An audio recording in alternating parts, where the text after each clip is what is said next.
Welcome everyone to this special interview edition of Monday Match Analysis. I'm Gill Gross.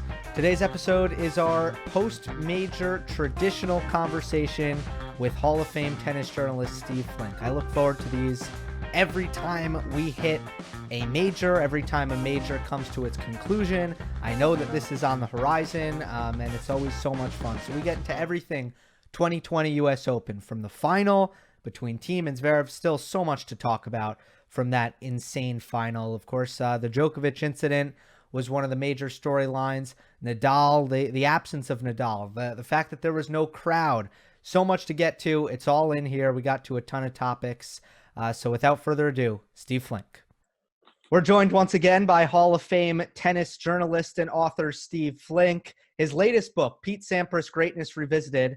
But of course, it is tradition on the channel to catch up with Steve after every major tournament. So it is, of course, on the heels of the 2020 US Open. We meet again. Steve, it's great to see you.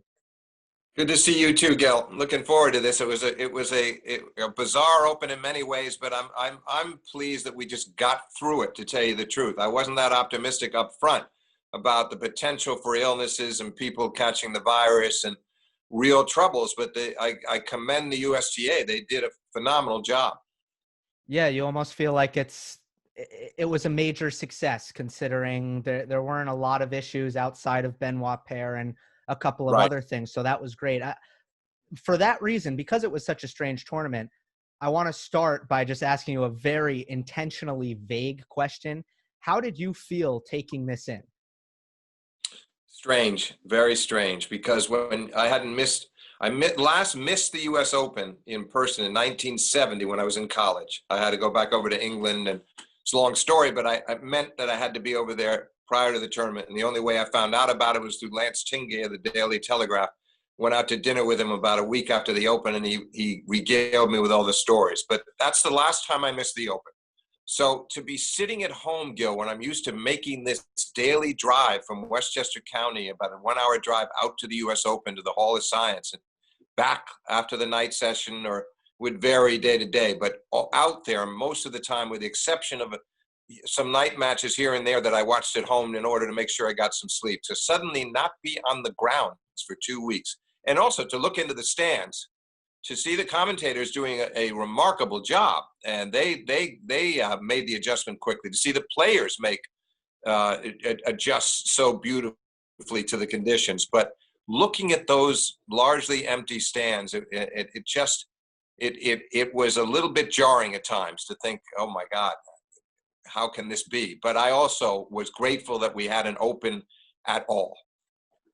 Yeah, the feel was very different without the crowd. There was still tension, but it was just a different kind of tension. There was almost nothing to cut the tension. Maybe there was more tension because there wasn't a crowd. How do you think that affected the players overall?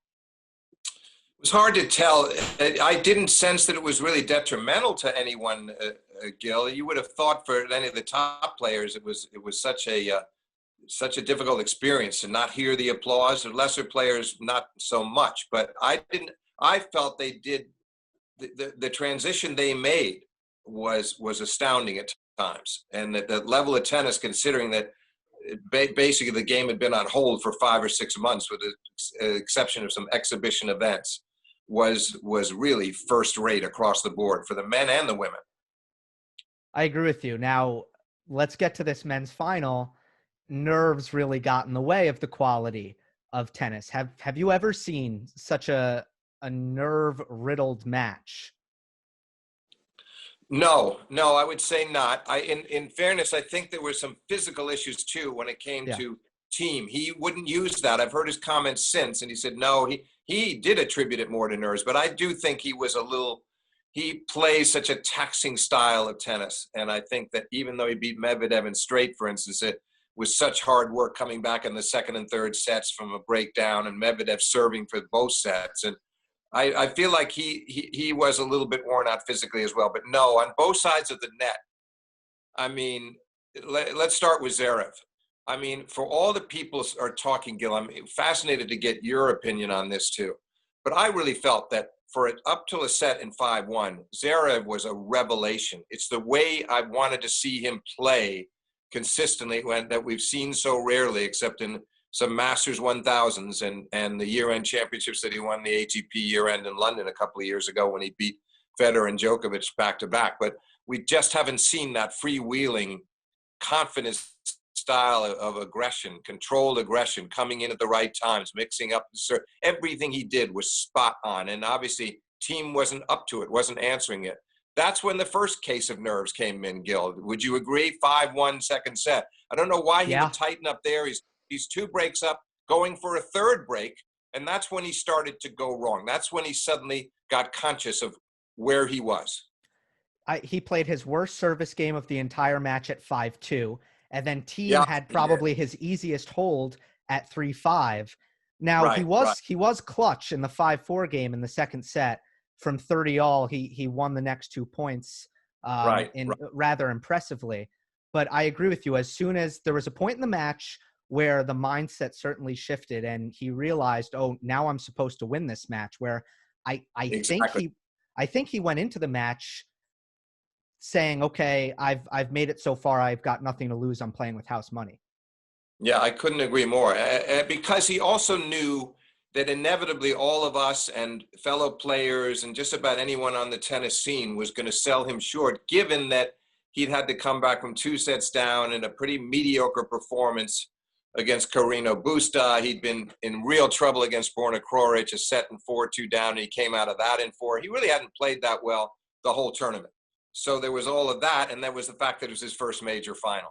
But I just didn't understand the nerves kicking in when they did. I would have understood it better if he'd had only 1 break in the second, and suddenly at 5-4, he's serving for it and says, oh my God.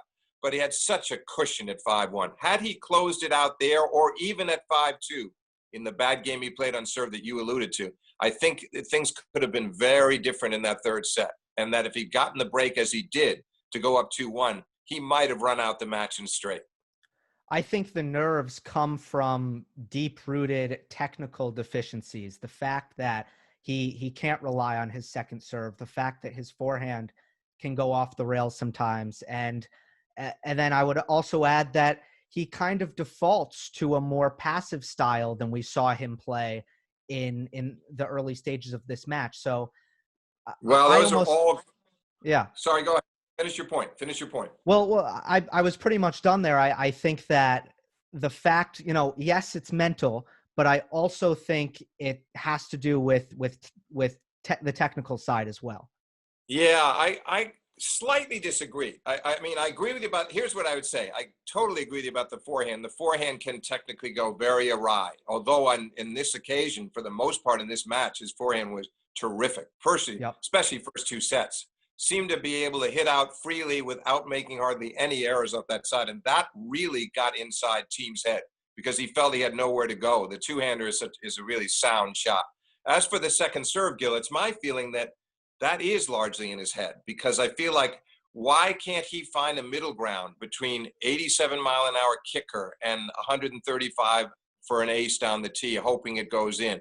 There were times in this final that he did, where we saw some 110 or 105 or something that you felt he could control that was also going to do some damage. I feel like the technique is pretty good on the second serve, but he makes some very bad decisions.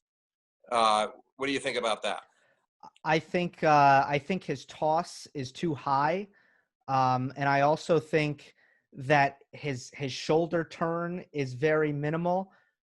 So I have one person who I've collaborated with this on is Jeff Salzenstein, and we've broken down some of those areas. I definitely think it's mental because of sometimes how much he misses by. You'll see him missing in the bottom of the net. You'll see him nearly hitting the baseline. So I do think at the end of the day, it is yips. It is in his head. But I also think in order to get over that, I wonder if he needs to make real technical changes. It's hard. Yeah, that might be another separate half-hour discussion. Yeah. For another one. But I would say this: I do believe that throughout the tournament it was very shaken. There was a long stretch in those first 2 sets before he lost his serve at 5-2 in the second, where I thought, my God, has he ever put it right? Is he ever finding the balance today? And it was a joy to watch it. It was an absolute, you felt Mhm. badly for Thiem, who really couldn't get his teeth into the match at all. But it was a brilliant performance up till that stage by Sasha Zverev, no doubt about that. Absolutely. And definitely part of Team's slow start is because Zverev just gave him no rhythm and no timing with the way he was playing. But you said you were surprised about how the nerves got to Zverev. I was far more surprised about how the nerves got to Thiem in the beginning of the match, because he played the big points against Medvedev in the semifinal so admirably. It made me forget that he was 0-3 in major finals and that Novak was out of the picture. Those are all things that would suggest that Thiem might, get really tight. But I forgot about all those things just because of how impressive he was in that semifinal. And then on Sunday, it was different. Yeah, it was very different. You're right. I think that the difference from the Medvedev match, Gill, is that he at least had a set in hand when he made those comebacks in the second and third. He had something of a cushion there. He was feeling good about having taken that opening set, and that might have helped him deal with the difficult circumstances of being down in the second and third. But here, he felt like he really wanted that first set badly, and things started to unravel for him a little mentally. But I agree with you; it's a good point, because he had actually been mentally tough the whole tournament. The entire tournament he had been, and I think that his form got better and better. Really had me encouraged that he was going to win that match in no more than 4 sets going in. That's how I felt. So, and then in the back of his head, he may have felt that way too, although he wasn't saying it. But you're right; he was full of apprehension throughout those first nearly 2 sets. Yeah, I think he had this expectation on himself, that he would win the match. That was probably a little bit too heavy for his own good. But there's nothing you can do about that. So I just felt for him, and I think the 0-3 in finals played into it as well. But so well deserved. He has continued to improve his game over the last couple of years, especially, and ever since he hooked up with Nico Masu. I was definitely happy to see all that work pay off and Dominic Thiem win it. Oh, so was I. But I must say, we should probably just reflect a little bit more on the latter stages. Obviously, once Thiem broke back in Yeah. the third and then went on to win that, and he got, you felt like he was going to win the fourth, and he did, and you could see Sasha sagging a bit. But the fifth was so bewildering to me in so many ways, because once again, you figure, Gill, that when Thiem gets that break immediately to start the fifth, that he's going to be now watch out, he's going to be pretty unstoppable. He's come from 2 sets down and 2 sets and a breakdown, all the way from that deficit to being a break up in the 5th set. From there, I can't even explain it, because I thought he got very tight again. If you look at the game he played at 1-love, it was an awful game on his serve to let Yes. Sasha back. And that was crucial, because he had a chance to be serving at 2-love and eventually 3-1, 4-2, putting the pressure on. Instead, he was right back in trouble. And finally, we see Sasha get that break and serves for the match at 5-3. And I suppose that he was truthful later, Gill, when he said that he too was cramping. It wasn't just Thiem that was cramping, but we didn't see, it wasn't as obvious with Sasha, but he didn't serve very hard in that 5-3 game. That was so strange to see him Bingo. not. He took so much off it that he really, he kind of got in his own way.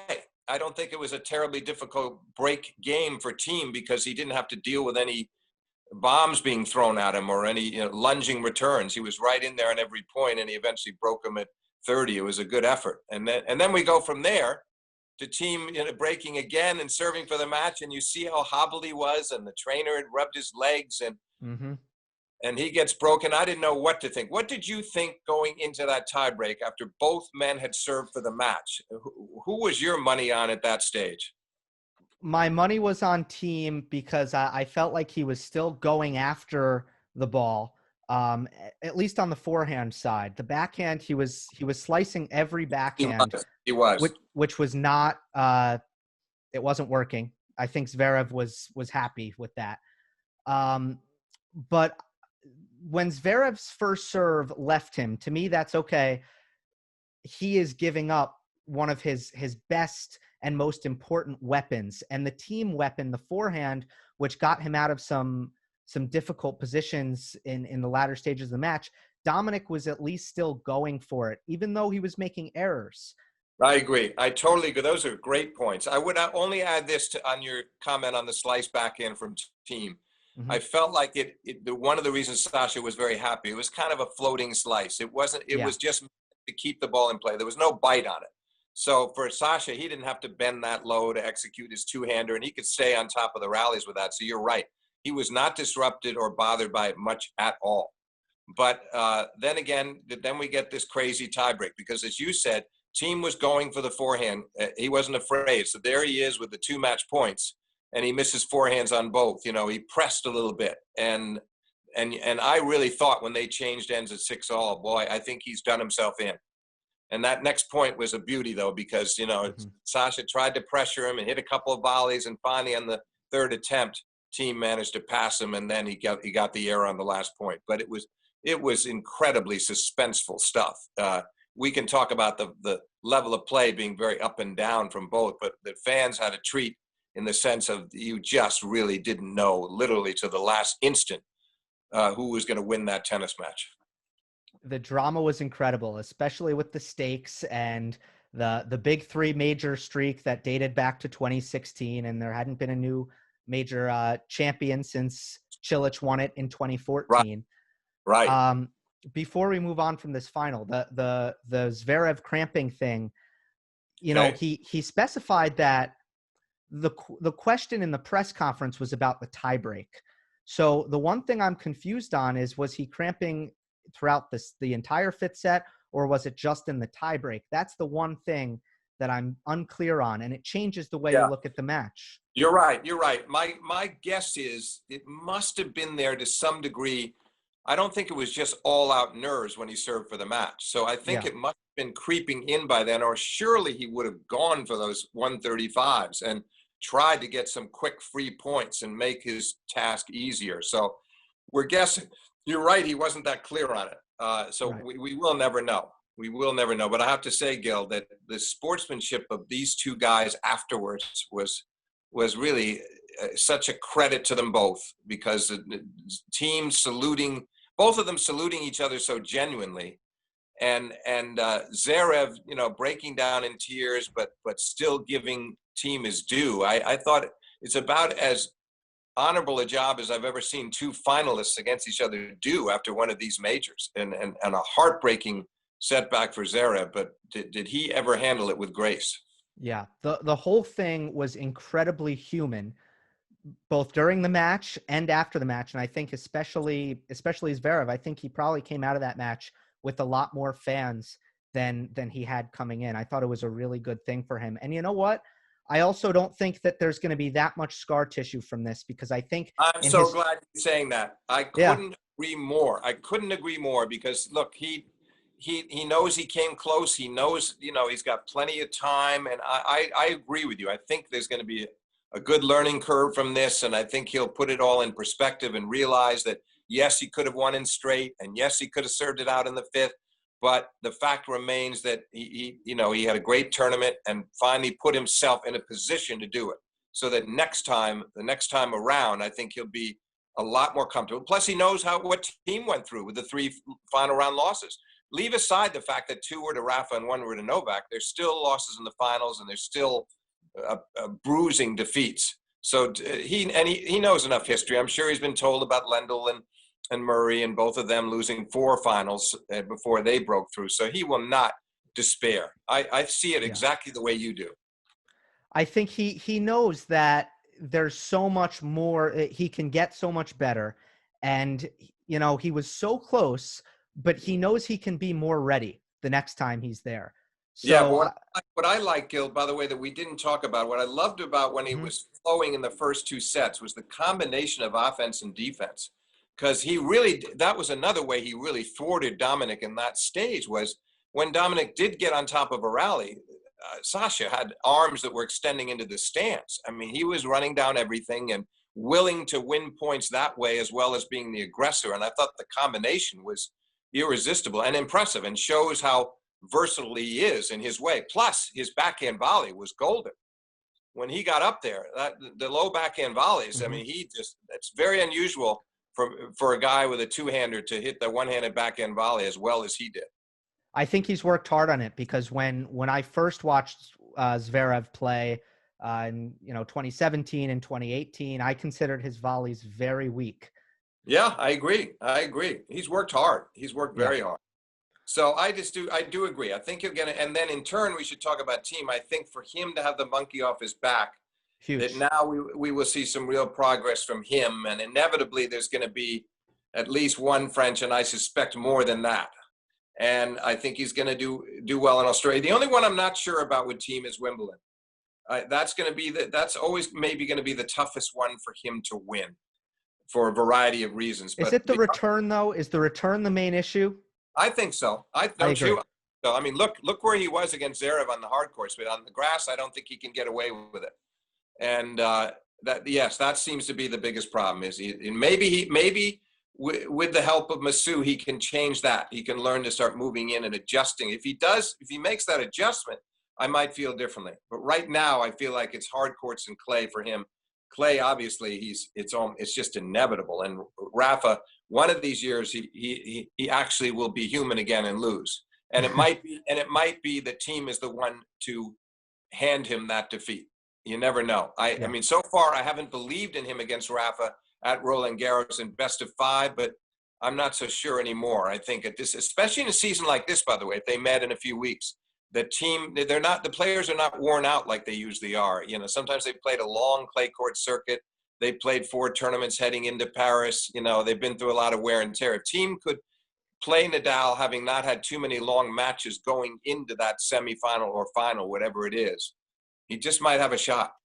Oh, I do hope we get to see that, because that'd be really interesting.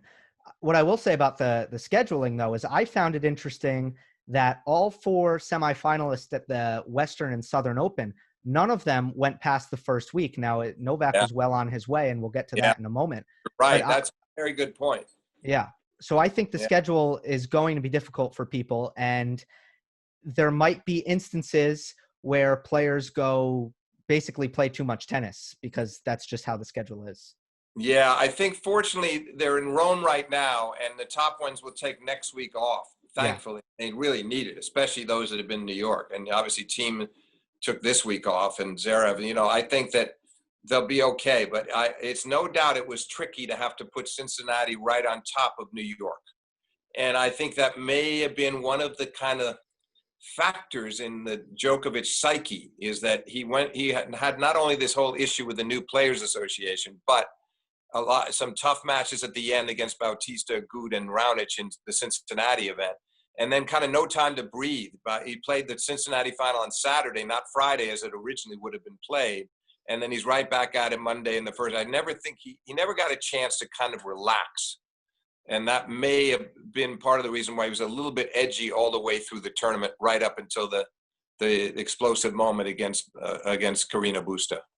Yeah, that's the macro view, and then the micro is he had just jammed his left shoulder, which really not enough people talked about it. I made sure to hammer it home on the Monday on my show. Not enough people talked about what had just occurred before the incident.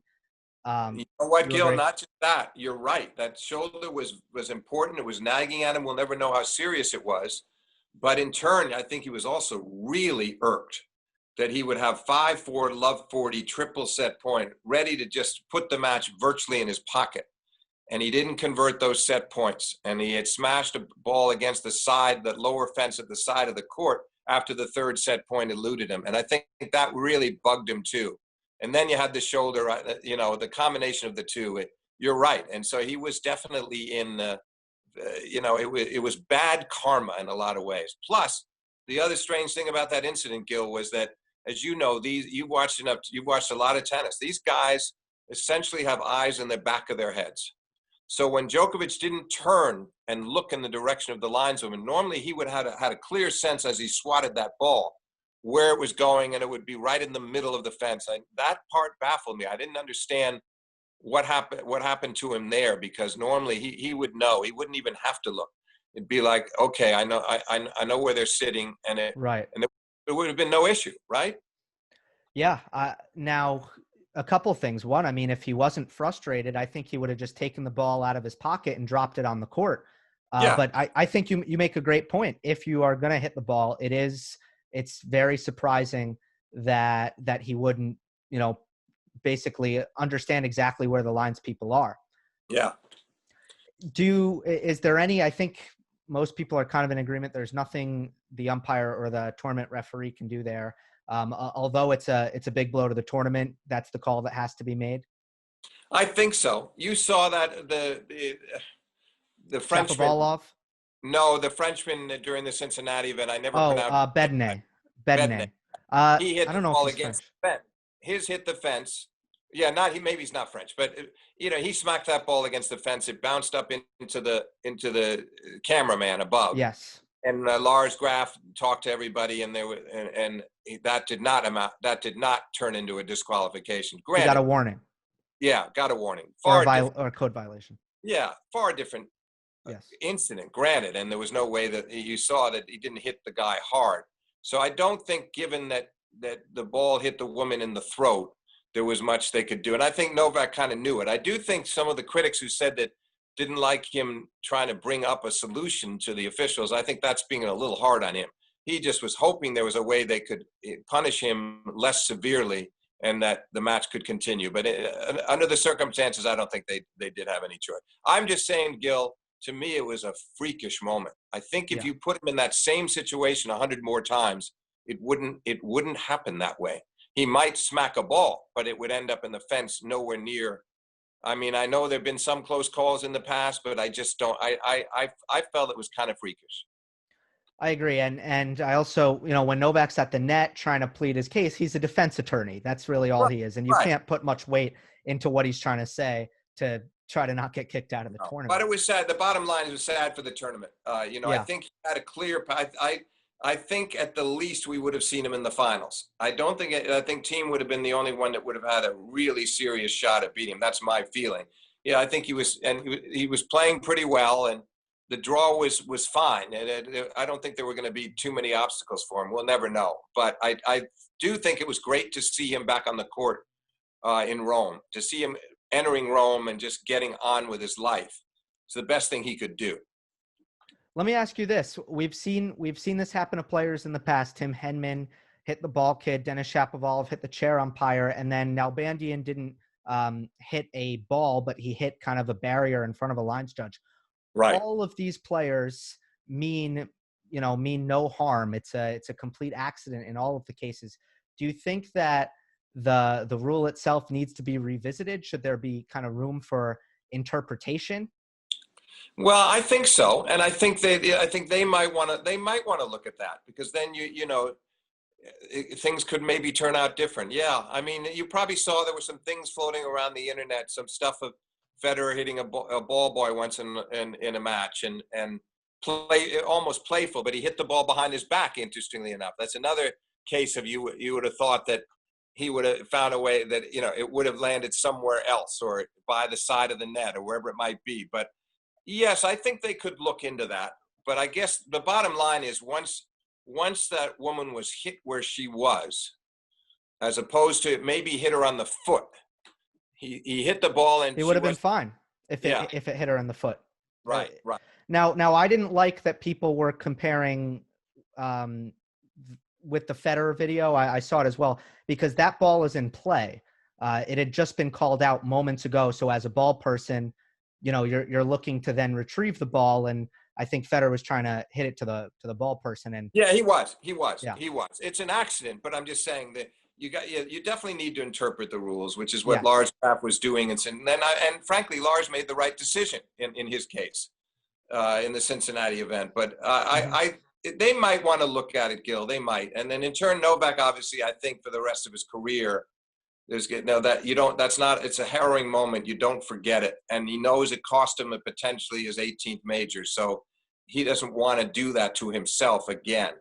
I will add this, Gill. There was sharp criticism for him not doing the press conference. And I'm going to be in a minority on this and say, I think he did the right thing, because had he either was going to sit around the grounds for quite a while and try to collect his thoughts and come in, I just think it was such a shocking moment for anybody of his stature to have that happen, that he was better off to issue a statement later on, because he's had to answer more questions about it this week in Rome.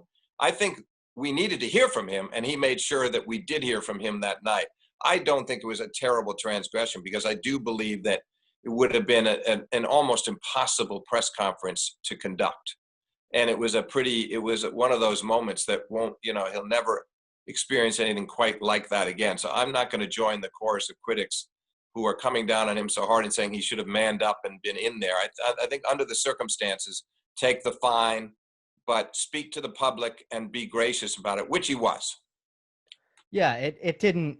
That wasn't something that bothered me to my core by any means. I think if he were able to face the press, if he was in that state of mind, I think it would have helped him. It would have been positive. But as you said, it would happen soon enough. What do you make of Nadal? In hindsight, the tournament has happened. He wasn't there. He was healthy. Obviously, these are unprecedented times, but that's kind of an unprecedented measure. At least now it is in the modern era for someone to skip a slam like that. Well, there were probably a couple of reasons. One was he obviously, from his statement, he obviously didn't feel safe about the travel and coming to New York, which I think was totally genuine. The second, his history of hard court injuries. Now, he got through the tournament 2 of the last 3 years, which was terrific, in 17 and 19, but in between the Del Potro injury in the semifinals of 18, he's had so many problems on hard courts, and Australian Open too, that I think maybe in the back of his mind, he was worried that if he played deep into the Open and got hurt, then not only would he lose the Open, but he would then lose his chance to go back to Roland Garros. So I think there were all these things that were weighing on his mind. And in the end, I think he actually made a very intelligent, smart decision. And now he looks very fresh in Rome, and he's probably going to be well prepared for Roland Garros and very hard to beat. And so I don't think he's going to question it. And I do believe the hard court syndrome and the injuries was certainly somewhere on his mind. With you 100%. I think safety, yes, but also, do I really want to play 3 straight weeks on a hard court and then play Rome a week later? And especially under the schedule we were talking about, where there really wasn't any rest time. So if he did well in Cincinnati, he's going to be right back at it a couple of days later, like Novak had to do. And Rafa's a realist that way, and he probably figured, you know what, that could do me in, because I haven't been playing. I've just been practicing. So how can I really be ready for that? So and being worn down for the French would be an unacceptable outcome, right, for right. Rafa. Yeah, right. Definitely. And I think he feels like, okay, it's a calculated. I'm taking a calculated risk here, but I think it makes sense. And he goes into Roland Garros he'll go in feeling like he's got a pretty good shot at number 20. How do you think players will do with this transition? I don't know, hard to clay. Is it the same as clay to hard? Is it more difficult? Good question. I would say it's maybe not. Maybe it won't be. It may be on a par or slightly less difficult, I would say. And I think that most of them are going to do just fine. Like Thiem, for instance, I think he'll get back in the groove in a hurry. Novak, based on his first match in Rome, looked pretty comfortable, and he seems like the practice did him good, and he's back in comfortable in the clay court conditions. So I think the shift is probably pretty similar, and that they'll all do very well with the transition. Yeah, I would agree with you. The only victim here is Pablo Carreño Busta, who had to play Nadal. It's probably jet lag. I mean, come on. I felt so bad for him. Right. Unfortunately for him, as you know, unfortunately, he's the kind of guy that's tailor-made for Rafa, even when he's fresh and ready, and it couldn't have been worse timing to have to do it now, coming off a semi at the Open. I felt bad for him too, but I think the result wouldn't have been any different if he had lost in the 3rd round of the Open. Rafa still would have crushed him. This U.S. Open also represented a bit of a youth movement, and this is something that you and I have been discussing for a while. And normally at some point we mention the younger crop of players, but when this draw came out, It was the highest number of seeds under 25 years of age since the 2011 Australian Open. And when you looked at the final 8, it was the youngest quarterfinal in quite a long time. Again, I think it was since 2010. So I'm wondering who kind of stood out to you among this young group, besides, of course, Zverev and Thiem at 27 years of age, a bit older. Were there any kind of revelations, people who caught your eye this tournament? I mean, Denis Shapovalov, I felt badly about him, to tell you the truth. And he said later that going into the 5th set, Carina Busta had been pretty much tossed the 4th set after going down 3-love. And I think he may have had a false sense of security. I thought it was a match he should have won. Mm-hmm. And that had he won it, he would have played quite well, in the semi against Zverev. It would have been a very competitive match. But I'm still impressed with him because I think it's slow and steady growth. And it really won't be too long till we start seeing him in Grand Slam finals and eventually winning a few himself. So he was one that stood out for me. I like Kroric's. I love the Kroric match against Tsitsipas. The fight that he showed to come back from 2 sets to 1 down, 5-1 in the 4th, saving 6 match points was pretty astounding. And obviously there were a lot of histrionics that went along with it. But I like the way he played. I didn't like the way he squandered the lead against Zverev, because I felt like he got tight when he had a chance to be. He was up 4-3 in the second, 40-15, trying to build a 2-set lead, and that he wasted an opportunity too. But a lot of those guys impressed me. Who impressed you? Yeah, Shapovalov was really my name, because I saw him prior to this tournament as probably a tier below the Tsitsipas, Medvedev, Zverev class. And from his level as of late, I now kind of almost bump him up a level, and he looked right on par with them. His movement looked better. He looked more patient, and he's always had all the weapons, all the tools, but it just seems like he's starting to put it together and learn how to win matches. Yeah, shot selection could still improve at times, but I agree. He is learning to put it together, and he's a very exciting player to watch, and I think a pretty good guy. And his countryman, Felix, he took it on the chin after playing brilliantly against a very fatigued Andy Murray. And he took it on the chin from Thiem, but I'm still optimistic about Felix long-term as well, because he's just such a gifted athlete, such a great all-around player. I think that Canada is going to have a lot to shout about in a few years with those two. Absolutely. Let's end on the women. Naomi Osaka, it seems like she's really here to stay. And I mean, I could almost put it at that. And by the way, I mean, of course, it's not just on the court, it's off the court. She's kind of become a leader, and really a global leader, and someone who you can be proud of to have at the top of the sport. But again, both on the court, off the court, it seems like she's not going anywhere. No, not at all. And she obviously stepped up, and when she said she didn't want to play her semifinal, the Cincinnati event, that's when the tournament decided to take a whole day off. And that really came about. That wasn't really her intention, but I think she was really glad she did it in the end, that's how it turned out. And she is larger than the game in a sense, in the way she's conducting herself now. She's really blossomed a lot in the last couple of years. I mean, you think of the difference in her as a personality from when she played Serena 2 years ago in that controversial final to today. She has grown up immensely and impressively. And as for her tennis, 4-3 setters, but every time the chips were down, she came through. And I thought, as great as the final was, Gill, when she came from a 7-2 down, lost 8 of the first 9 games, and Azarenka had that point for 3-love in the second, that as great as a performance as that was, I thought the semifinal was the magical moment of the tournament. The way she played against Jennifer Brady, and you know the women's game well, Gill. They are known more. Women's tennis is more about the return. They're incredible ground strokers, returners. But in a lot of the matches, you see quite a few service breaks, and you expect it. But here are Brady and Osaka protecting their serves brilliantly, backing them up with really ferocious ground strokes on both sides. No breaks in the first set. Osaka wins the tiebreak. 1 break in the second, 1 break in the third. Osaka takes the third. But it was such a high-class confrontation. And Naomi said after the final, I don't know if you heard her in that one interview on ESPN, she said it was one of the top 3 matches of her career. She cited that Brady match. And I think we're going to see I expect to see some big Osaka Brady finals in the years to come, because Brady has made a gigantic leap in recent months, and she didn't come close to losing a set all the way up till Naomi. Yeah, she was outstanding. I agree with you there. And of course, Serena loses another chance.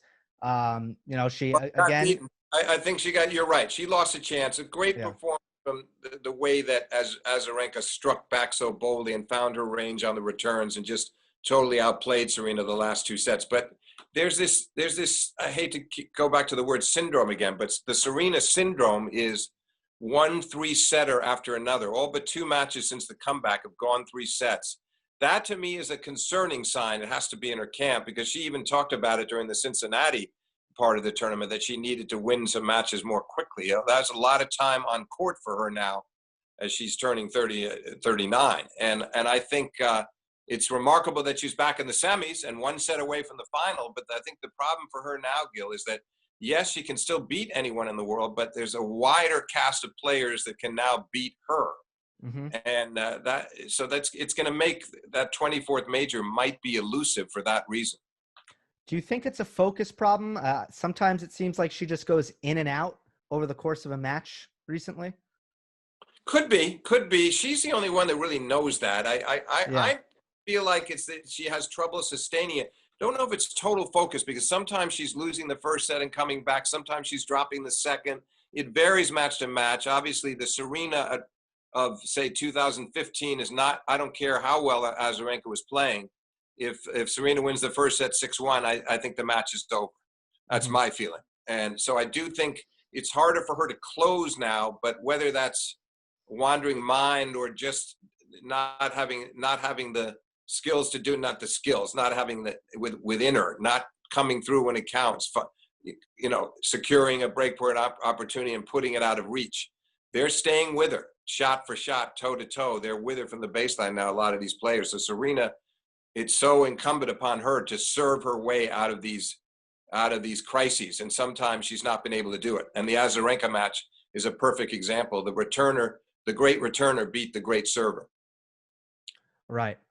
Well, Steve, this has been great, and it's the post-US Open, but it's strange. There's another one. There's another one before the year ends, so that's good, right? Particularly strange that it would be Roland Garros. Right. I mean. So we're lucky about that, and let's hope, Gill, that everything goes as smoothly as it did at the Open. My concern about Roland Garros is that the U.S. Open took every conceivable precaution. They had their bubble. They were really careful in the right ways. Maybe some players didn't like it so much, but I think it had to be done. I don't know about whether Roland Garros is going to be as strict. It's not that clear to me now.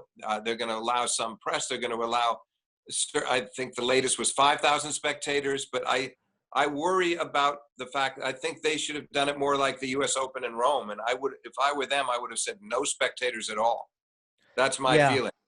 Right. I don't see that much of a I mean, it might be about the bottom line, but at the end of the day, if there's going to be an outbreak among the players, you're in major trouble as a tournament. So, it's true. It's true. But I think that, the idea is you do these things short term to keep things afloat, and then you hope we get back to normal next year. I just hope Roland Garros doesn't live to regret. I'm rooting for them to have a great fortnight, and I hope they do.